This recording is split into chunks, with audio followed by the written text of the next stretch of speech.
The Tennessee River Valley, a place of breathtaking natural beauty, is also steeped in deep history, ancient myths, and dark, eerie folklore passed down through generations of the Cherokee people. The river, a vital source of life and sustenance, has witnessed countless moments of joy, struggle, and tragedy. Yet beneath the peaceful surface of its flowing waters and along the shadowed banks of its winding path, the Cherokee tells stories of supernatural forces, restless spirits, and malevolent beings that still haunt the land to this day. The Cherokee believed that the river and its valley were more than just physical places. They were realms where the boundaries between the living and the dead, between the material world and the spirit world, were fragile and easily crossed.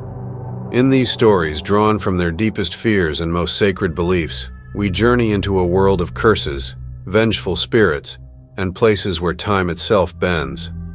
These are the stories of the Tennessee River Valley's haunting past, where ancient forces still linger, and the shadows of history loom large. Story 1. The Curse of the Water Serpent. The Tennessee River had always been a lifeline for the Cherokee, providing not just water and food, but also spiritual significance. However, beneath its serene surface lurked one of the most feared beings in Cherokee mythology, Uktena, the great horned water serpent. Uktena was said to be a monstrous creature, half snake, half dragon, with gleaming scales as thick as armor, eyes that glowed like embers, and a single fiery diamond embedded in its forehead. Legends told that Uktena guarded the river with malevolent intent, cursing any who dared disturb its watery domain. The Cherokee people lived in awe and fear of Uktena. They told stories of how it slithered along the riverbed, coiling around the roots of ancient trees, and how its powerful movements would sometimes cause unexplained tremors in the earth. The serpent was believed to hold the power of life and death over the waters, able to summon floods, droughts, or sickness. Those who saw Uktena with their own eyes were doomed, cursed by misfortune that could last a lifetime. One such tale passed down through generations was that of Yonah, a brave Cherokee warrior who once led a hunting party along the banks of the Tennessee River. Yonah was renowned for his courage, his skill with the bow, and his unshakable resolve. However, like many in his village, he had grown weary of living in fear of Uktena.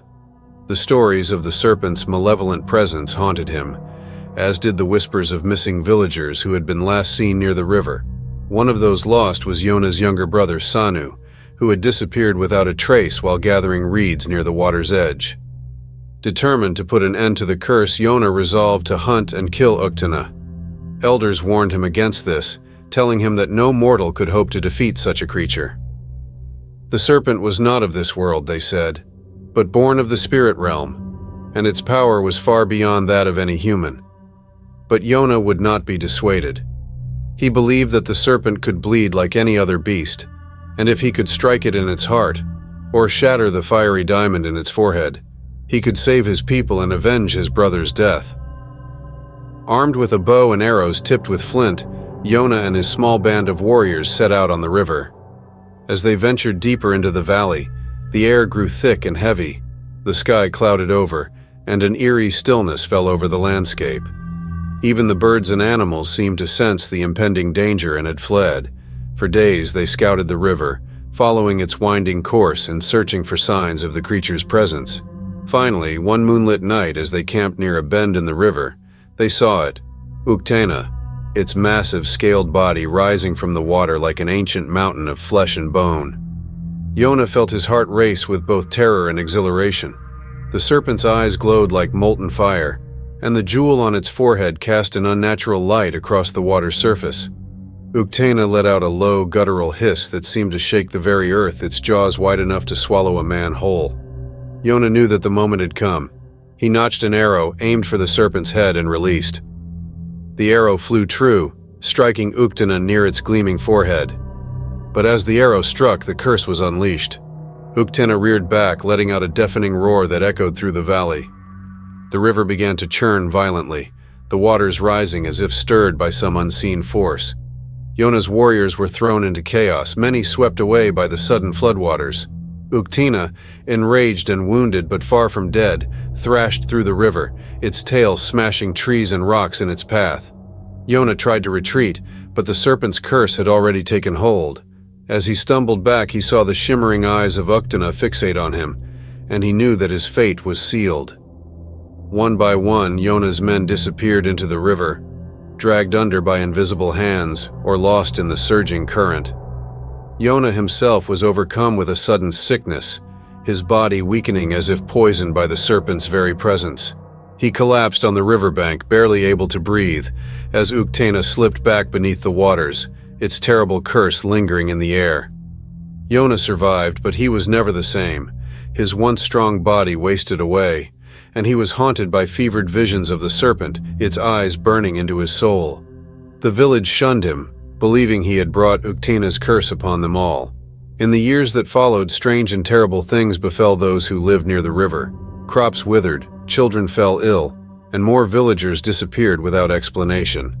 The Cherokee people came to believe that Uktena's curse could never be lifted, and that the Tennessee River would forever be a place of darkness and fear. To this day, the river remains a place of mystery. Some say that on moonlit nights you can still see the shadow of Uktena gliding beneath the water, its glowing eyes watching, waiting for those who dare trespass into its domain. Story 2. The Spirits of the Lost Tribe. Long before European settlers arrived in the Tennessee River Valley, the land was home to numerous Cherokee villages and other native peoples, all of whom respected the river for its life-giving power. Yet not all who lived there were remembered kindly.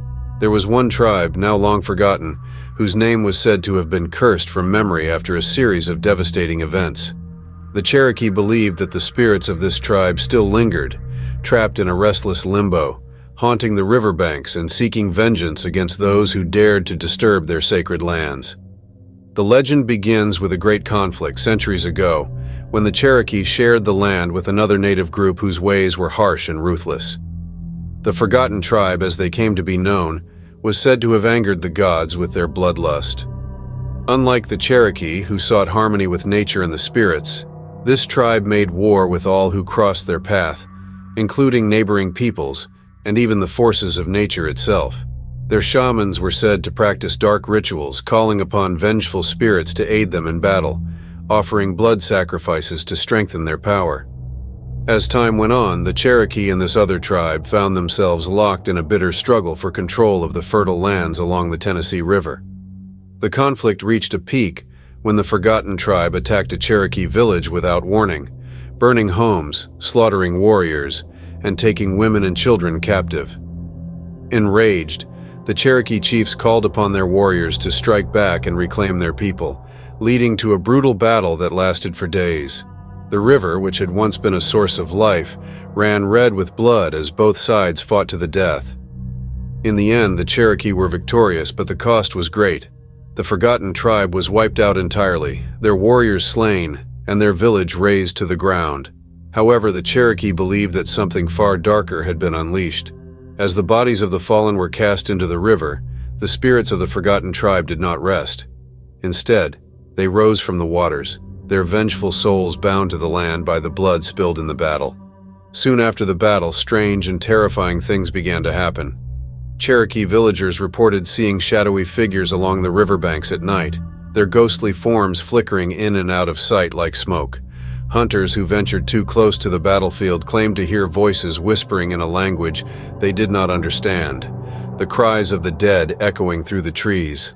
Some even reported being chased by invisible pursuers, feeling icy hands grasping at them from the darkness.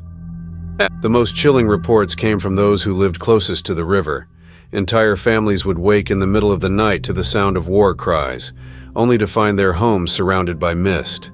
In the mist, they would see the shapes of warriors, their eyes glowing with an unnatural light, their faces twisted in rage. Some claimed these spirits tried to drag the living down to the river, to drown them as their own people had drowned in the blood-soaked waters. One elder, a respected shaman named Otzi, believed the spirits of the Forgotten Tribe had been denied peace because of the dark rituals their shamans had practiced. According to Otzi, the tribe had bound their souls to the land through their sacrifices, and now they could not move on to the afterlife. Otzi gathered a group of Cherokee warriors and set out to perform a ceremony to cleanse the land and free the spirits.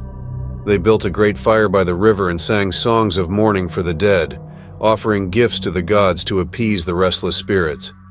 As the ceremony progressed, the mist began to rise from the river, swirling around them. The warriors could feel the cold touch of the spirits all around them, but Otzi remained calm. He chanted the sacred words, calling upon the spirits of their ancestors to guide the lost souls to rest. For a moment it seemed as though the spirits might finally be freed, but just as the mist began to lift, a deafening roar echoed through the valley. Out of the river came the ghostly forms of the Forgotten Tribe's shamans, their eyes blazing with hatred. They surged forward, breaking through the barrier of the ritual fire. The warriors were thrown into a panic, some fleeing in terror as the spirits closed in. Otzi stood his ground, but the power of the Forgotten Tribe's dark magic was too great. The ceremony failed, and the spirits remained bound to the land, more furious than ever. To this day, the Cherokee avoid the area near the battlefield, believing it to be cursed ground.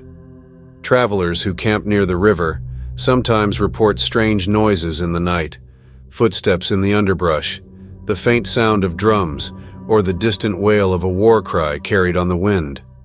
The spirits of the Forgotten Tribe are said to still walk the riverbanks, seeking revenge on any who disturb their resting place, and those who see them are never heard from again. Story 3. The Crying Stones of Tocoa. The Tennessee River was more than a river to the Cherokee. It was a sacred artery of life, nourishing both the body and the spirit. Along its winding path, the Cherokee found places of deep spiritual power where they believed the ancestors still walked. One such place near the village of Tocoa was home to the Crying Stones, a formation of large, smooth boulders along the riverbank that were unlike anything else in the region. The elders said these stones were ancient, as old as the earth itself, and had witnessed the rise and fall of countless generations. They carried with them a terrible power, the ability to mourn. The Cherokee believed that the Crying Stones were imbued with the spirits of their ancestors, particularly those who had died far from home, during war or forced migration. The stones were said to weep at night, their sorrowful tears mixing with the river's waters, mourning the loss of the Cherokee lands and the suffering endured by the people, especially during the tragic journey known as the Trail of Tears. On quiet nights, those who ventured near Tocoa claimed they could hear the stones softly sobbing, like a chorus of distant, grieving voices carried on the wind. The story of the Crying Stones is intertwined with the tale of Waya, a young Cherokee woman whose family was forced to leave their home during the Trail of Tears. Waya's people, along with thousands of other Cherokee, were torn from their ancestral lands in the Tennessee River Valley and marched westward to the reservations. Along the journey, sickness, starvation, and exhaustion claimed the lives of many. Among them were Waya's parents and her infant brother, who died along the banks of a river far from their home. Devastated by the loss, Waya felt a deep connection to the Crying Stones.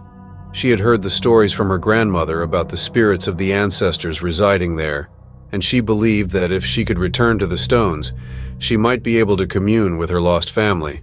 She became obsessed with the idea of hearing their voices once more, convinced that the stones would weep for them, offering her some semblance of peace. As soon as she was able to, Waya returned to the Tennessee River Valley, determined to find the Crying Stones of Tocoa. When she finally arrived, the valley was draped in an eerie stillness. The village of Tocoa was gone, abandoned during the removal, its people scattered across distant lands. The only sound was the slow, rhythmic murmur of the river. Waya made her way to the spot where the stones were said to sit, their massive forms partially submerged in the water. They appeared like ancient guardians of the land, silent but heavy with the weight of countless sorrows. As she approached the stones, Waya was struck by a sense of overwhelming grief, as if the air itself was thick with mourning. She knelt beside the largest stone, pressing her hands against its cool, smooth surface.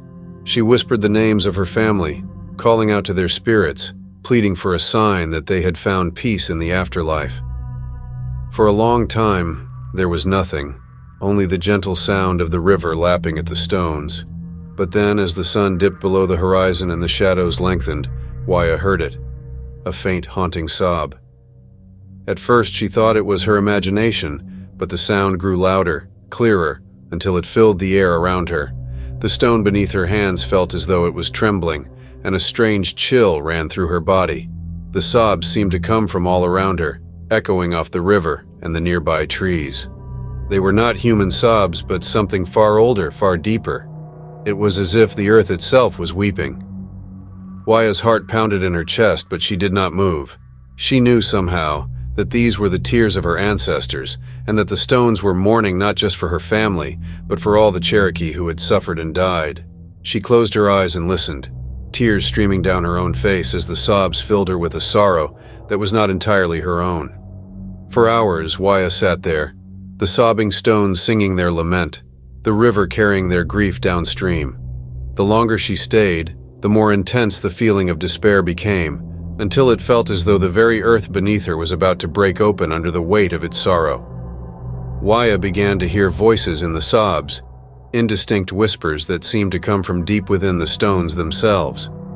The voices spoke in the old language, but their words were jumbled like the fragments of dreams lost to time. She strained to listen, but the voices were too faint, too far away, as if they were calling to her from the other side of a vast, insurmountable distance. As the night deepened, Waya felt something cold and wet on her hand. She opened her eyes to find that the stone beneath her was weeping. Tiny droplets of water had appeared on its surface, glistening in the moonlight. At first she thought it was condensation, but the droplets were warm, and they continued to form even as she wiped them away. The stone was crying, just as the stories had said. Waya's heart swelled with both awe and terror. She had come seeking a connection to her ancestors, but now, in the presence of the crying stones, she realized the weight of the grief she had invoked.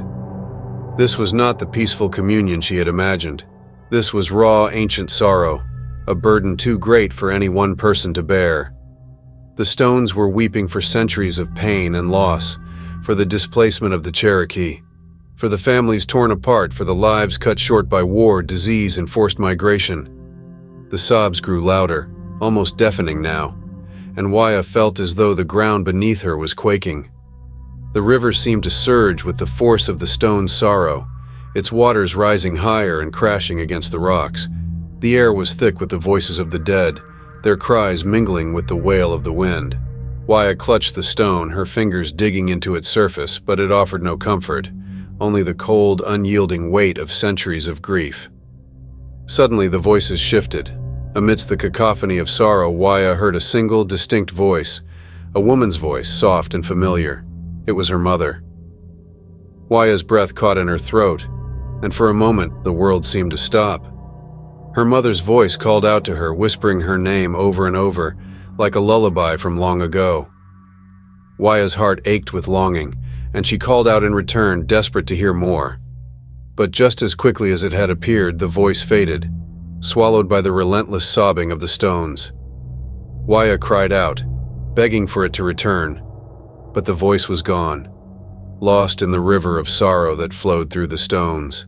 The grief, the weight of it was too much. Waya felt herself slipping, as if the sadness was pulling her under, dragging her down into the depths of the river where the spirits of the dead waited. She struggled to stand, but her legs were weak, her body heavy with the burden of the crying stones. As the first light of dawn touched the horizon, the sobs finally began to fade. The river calmed, and the voices of the dead receded into the stones, their lamentations quieted once more. Waya stood on trembling legs, her body and soul exhausted. She had come seeking solace, but she had found only the endless, unrelenting sorrow of the crying stones. Waya left the Tennessee River Valley that day, her heart heavier than ever. She never returned to the crying stones, and she warned others not to seek them out. The stones, she said, were a place of mourning, not of peace. The ancestors wept there not for the living but for the dead, and those who listened too closely risked being drowned in their grief. The crying stones of Toccoa remain to this day a place of mystery and fear. Few dare to visit them, and those who do speak of a deep sadness that clings to the air, of strange noises in the night, and of the sensation of being watched by unseen eyes. The stones still weep, the river still carries their tears, and the voices of the ancestors still call out, mourning the loss of a people and a land that can never be reclaimed. Story 4. The Wailing Woman of the River. The Tennessee River had long been a source of life and sustenance for the Cherokee people, but the river, like all forces of nature, could also bring death. It was an unpredictable spirit, calm and gentle one moment and then wild and destructive the next. The Cherokee respected the river and its moods, knowing that to live by its waters was to live in harmony with both its gifts and its dangers. Among the stories passed down through generations, one of the most haunting was that of the Wailing Woman, a spirit who was said to haunt the riverbanks, crying out in eternal grief for her lost child. The story begins many generations ago, in a small Cherokee village nestled near the bend of the Tennessee River. The village was peaceful, its people living in harmony with the land and the river that provided them with food, water, and transportation. Among them was a young mother named Suli, who had recently given birth to her first child, a beautiful baby boy she named Ahyoka. Suli was deeply devoted to her child, rarely letting him out of her sight as she went about her daily tasks. To the villagers, Suli and Ahyoka were inseparable, their bond unbreakable. One summer afternoon, while the village prepared for a celebration, Suli took her son down to the river to gather reeds for weaving. The day was hot, and the river's cool breeze offered a welcome respite from the sun. As Suli worked, she sang softly to Ahyoka, who sat on a blanket near the water's edge, watching the fish dart through the shallows. The river seemed calm, its surface shimmering in the sunlight, and Suli felt at peace, believing her son was safe in the shade of the trees. But the Tennessee River, like all rivers, was unpredictable. Without warning, the current began to shift, a distant rumble of thunder rolling across the sky as storm clouds gathered on the horizon. Suli, focused on her task, did not notice the change in the river's mood until it was too late. A sudden gust of wind swept through the trees, and in that moment, Ahyoka, fascinated by the movement of the water, crawled toward the river's edge. Suli looked up just in time to see her son slip into the water. Panic gripped her heart as she screamed his name, rushing to the riverbank, her feet sinking into the soft mud as she frantically searched for him. But the river had already claimed him. The once calm waters had turned treacherous, swirling in a violent eddy that pulled the child beneath the surface. Suli plunged into the river, her hands grasping at the water, but Ahyoka was gone, lost to the depths. The current carried her downstream, her cries echoing through the trees as she fought against the river, desperate to find her son. For hours, Suli searched, diving beneath the surface again and again, her fingers scraping the riverbed in the hope of finding some trace of him. But as the sun began to set and darkness fell over the valley, it became clear that Ahyoka was gone.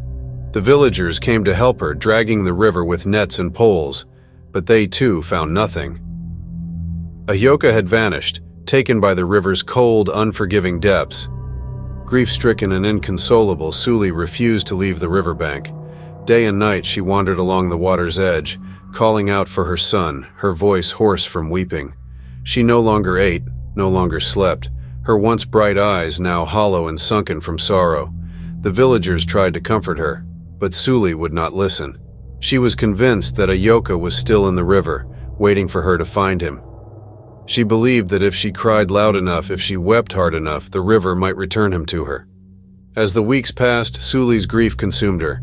She became a ghost of herself, her body gaunt and frail, her mind lost to despair.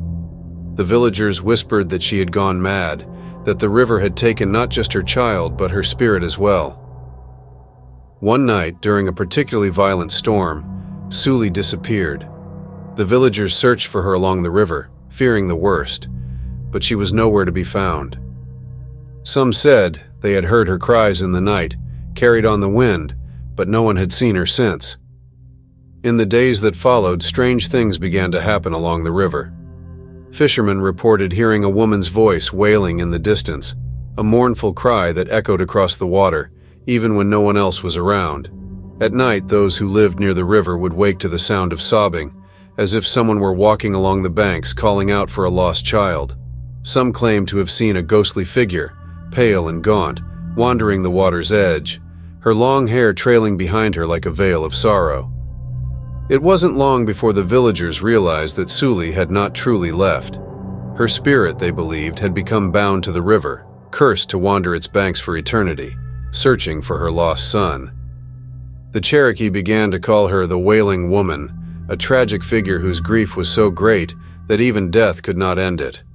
The elders warned that hearing her cries was a bad omen, especially for mothers and children. Those who heard the Wailing Woman's voice were said to be marked by her sorrow, and misfortune would soon follow. As the years passed, the legend of the Wailing Woman spread beyond the Cherokee village.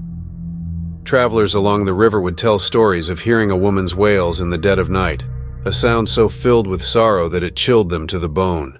Some claimed to have seen her standing in the river, her arms outstretched as if reaching for something just beyond her grasp. Others reported feeling an overwhelming sense of dread whenever they neared the spot where a Hyoka had disappeared, as if the air itself was thick with the weight of her grief. One particularly harrowing account came from a group of settlers who camped near the river during their journey westward. It was a warm summer night, and the settlers, unfamiliar with Cherokee legends, paid no mind to the stories they had heard from the locals. As they sat around their campfire, the sound of distant wailing drifted through the trees. At first they thought it was the wind, but the cries grew louder, more distinct, until it was clear that they were hearing a woman's voice filled with despair. Curious and unnerved, one of the men ventured toward the river to investigate. As he neared the water, he saw a figure standing in the shallows. A woman, her hair hanging loose around her face, her clothes soaked and tattered. She was swaying back and forth, her arms cradling something invisible, her voice a low, keening wail. The man froze in place, too terrified to move, as the woman slowly turned toward him. Her eyes, hollow and dark, met his, and she let out a piercing scream that echoed across the river. The man fled back to the camp, his heart pounding in his chest, but the wailing continued, following him through the trees. The settlers, now frightened, packed up their belongings and left the camp in haste, convinced that they had encountered the spirit of the Wailing Woman. They never returned to that spot, and in the years that followed, they told the story of their encounter with the ghostly mother who wandered the river in search of her lost child. To this day, the Wailing Woman's cries can still be heard along the Tennessee River, especially on stormy nights when the wind howls through the trees and the river swells with rain. Those who live near the river know to stay indoors when they hear her voice, for it is said that to see her is to invite tragedy. Mothers keep their children close, fearful that the Wailing Woman's grief might draw them to the river, just as it had taken her own son so many years ago.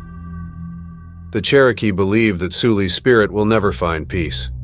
Her bond with her son and her grief over his loss was so powerful that it transcended death, tying her forever to the river that had claimed him. She wanders the banks night after night, her cries a reminder of the dangers of the river and the depth of a mother's love and sorrow. The Tennessee River, though beautiful and life-giving, remains a place of mystery and tragedy. And for those who know the story of the Wailing Woman, it is also a place of deep, unending grief, where the boundary between the living and the dead is as fluid as the river itself. Story 5. The Valley of Shadows. Deep within the Tennessee River Valley lies a place that the Cherokee people have always feared, a shadowed stretch of land where the river bends sharply, bordered by thick ancient forests that seem to swallow the light. This place, known to the Cherokee as the Valley of Shadows, is said to be where the world of the living and the world of spirits overlap. It is a place where the boundary between the physical and the supernatural blurs, and those who wander too far into its depths often do not return, or if they do, they are forever changed. For centuries, stories of strange occurrences in the Valley of Shadows have been passed down among the Cherokee. Hunters would speak of hearing disembodied voices in the woods, calling their names in the night. Travelers would claim that time seemed to warp, that what felt like hours spent in the valley had in reality been days. And there were those who swore they had seen shadowy figures moving through the trees, figures that were not human but something else entirely. The Cherokee shunned the valley, believing it to be a place of great spiritual danger. Elders warned that the valley was a liminal space, a crossing point where spirits of the dead and otherworldly beings could walk freely. They believed that those who entered the valley risked losing their souls, for the shadows had a way of pulling a person deeper and deeper into the heart of the land until they became lost forever. One of the most chilling stories surrounding the Valley of Shadows is that of a Cherokee shaman named Dakota, a man known for his wisdom and bravery. Dakota had spent his life studying the spiritual world, learning the ways of the ancestors and protecting his people from dark forces. He was respected by the village for his deep connection to the spirit realm, and it was said that he could speak with the dead, that he could walk between worlds without fear. But even Dakota, with all his knowledge, was wary of the Valley of Shadows. He had heard the stories from his own ancestors, tales of spirits that wandered the valley, trapped between life and death, unable to find peace. These spirits, it was said, were drawn to the valley by an ancient power, something older than the land itself. No one knew for certain what that power was, but it was feared by all. One autumn, as the leaves turned red and gold and the days grew shorter, strange things began to happen near the village. People spoke of waking in the middle of the night to find shadowy figures standing at the edge of their homes, watching them silently before disappearing into the darkness. Children were found wandering in the woods, disoriented and confused, claiming they had followed a voice that called their names from the forest. Hunters who ventured near the valley returned with stories of time slipping away. What should have been a morning's journey turned into days lost in the woods, with no memory of what had happened. The village was gripped by fear. The elders believed that the spirits of the Valley of Shadows were growing restless, perhaps angry that the living had ventured too close. They called upon Dakota to investigate, to find the source of the disturbances and restore balance to the land. Dakota, though uneasy, agreed. He prepared for the journey with great care, performing rituals to protect himself from the forces he might encounter. He carried with him a pouch of sacred herbs, a carved talisman given to him by his grandmother, and a staff made from the wood of a tree that had grown near the village's sacred fire. The elders warned him to be cautious, reminding him that even the strongest shaman could fall prey to the valley's strange power. On the morning of his journey, Dakota set out alone, walking along the path that led to the Valley of Shadows. As he approached the edge of the valley, the air grew colder, and the light seemed to dim, as if the sun itself was being swallowed by the trees. The silence was unsettling. No birds sang, no animals stirred in the underbrush. It was as though the valley existed in a world apart, untouched by the life around it. Dakota entered the valley, his senses alert, his heart steady. He could feel the presence of the spirits all around him, watching him from the shadows. But he was not afraid. He called out to them, offering words of peace and asking for guidance.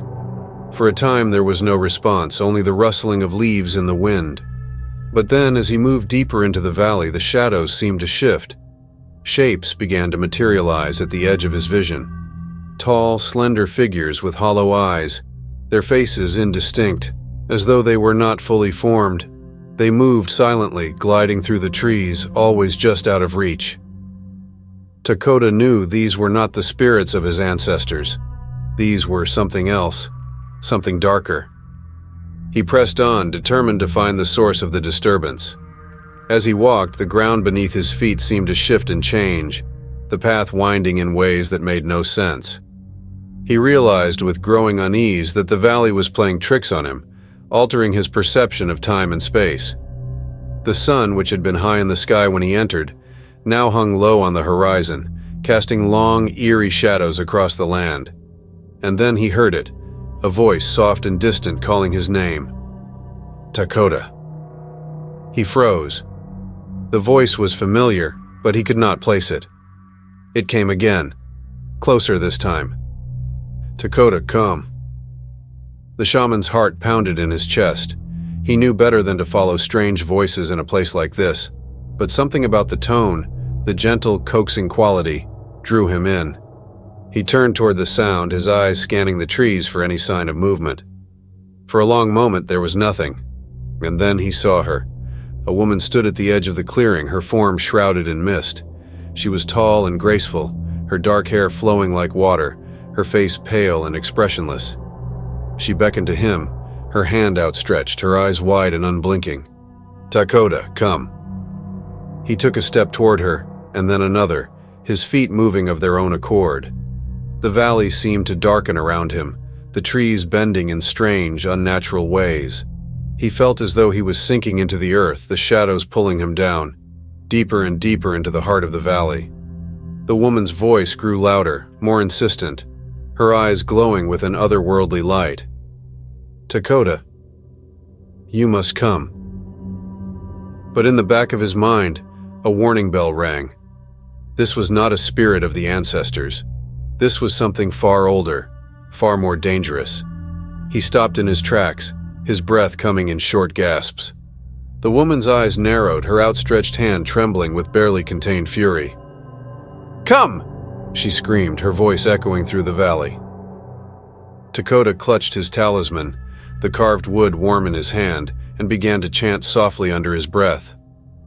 He called upon the spirits of his ancestors, asking for their protection, their guidance. The shadows around him seemed to recoil, pulling back as if burned by the words of his prayer. The woman's form wavered, her face twisting into something grotesque, her eyes burning with hatred. "Come," she screamed again, but this time her voice cracked with desperation. Dakota did not move. He continued to chant, louder now, his voice strong and steady. The woman shrieked, her form flickering like a flame caught in the wind, and then she was gone, swallowed by the darkness of the valley. The shadows receded and the forest around him grew still. Dakota stood there, his heart racing, his body trembling with the effort of resisting the pull of the valley. He had come face to face with the power that haunted this place, and he knew now that it was not the restless spirits of the dead, but something far more ancient, something that had been here long before his people had settled the land. Dakota turned and left the valley, the weight of his encounter heavy on his shoulders. When he returned to the village, he warned the people to stay away from the Valley of Shadows, for what dwelled there was not to be disturbed. The elders agreed, and from that day forward the valley was considered forbidden ground.